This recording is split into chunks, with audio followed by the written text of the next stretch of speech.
Mən Ela Əziz var, 1997-ci ildə Qusar rayonu Bakı'nda anadan olmuşam.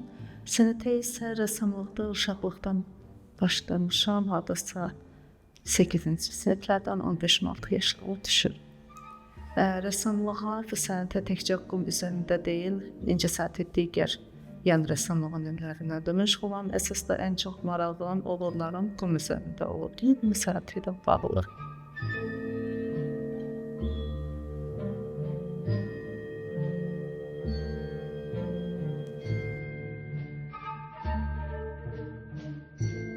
Bu sənətlə tanışlığım yenə uşaqlıq yaşlarıma düşür. Sadəcə olaraq bir görüntüdə görmüşdüm və özüm bunu sınamaq istədim və gördüm ki, bu məndə çox gözəl alınır.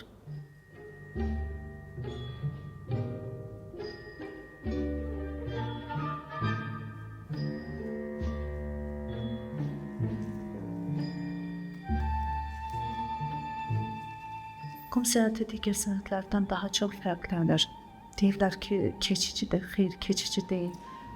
Qumda daha çox duyğular, daha çox emosiya, daha çox hekayə gizlənilir ki, hadi biz rəsm götürürük, hər hansı bir rəsm əsəri yaradırıq. Amma qumda bir dənə rəsmlə kifayətlənmir. Bir-birinin tanımlanan bir dənə rəsm və bir həyat hekayəsi ifadə etməlidir. Məsəl üçün, biz ay çəkib, aydan bir başqa rəsm yarada bilmərik, mənası birləşməlidir. Və rəsm uyğunluğu olmalıdır və tamaşaçı, qarşı tərəf buna baxarkən, izləyərkən sizin fikriniz ona tam olaraq çatmalıdır.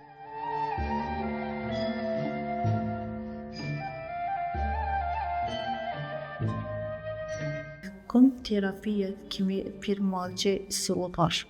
Bu əsas zihni gücləndirir. Fikirləri daha çox aydın çatdırmağa kömək edir. Bir də ki, el qabiliyyətini inkişaf etdirir. Digər rəssamlıqda bacarığı olan çəkməlidirsə, burada bacarıqdan çox ideya tələb edir.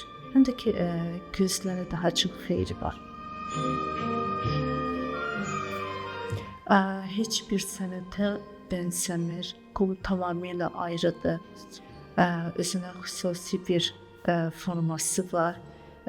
Bütün rəsm əsərləri qalarkən qum saxlamaq mümkün deyil, ancaq foto yaddaşlarda, videolarda biz belə saxlaya bilərik və gözəl bir rəsm əsəri videosu sönəndə artıq çox təəssüflənirəm ki, mən onu itirdim deyə. Amma digər rəsmlər qalır. Qum sənəti ancaq yaddaşlarda iz olur.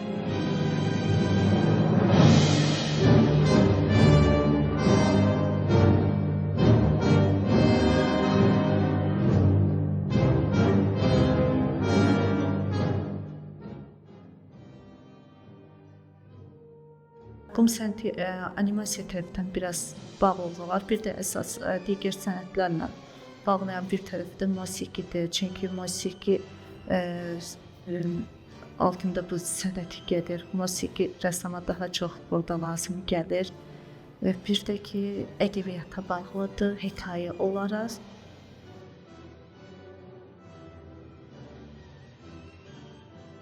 Sənət öyrənilir müəyyən yerə qədər, amma sənət ruhdan gəlir, sənətcandan gəlir.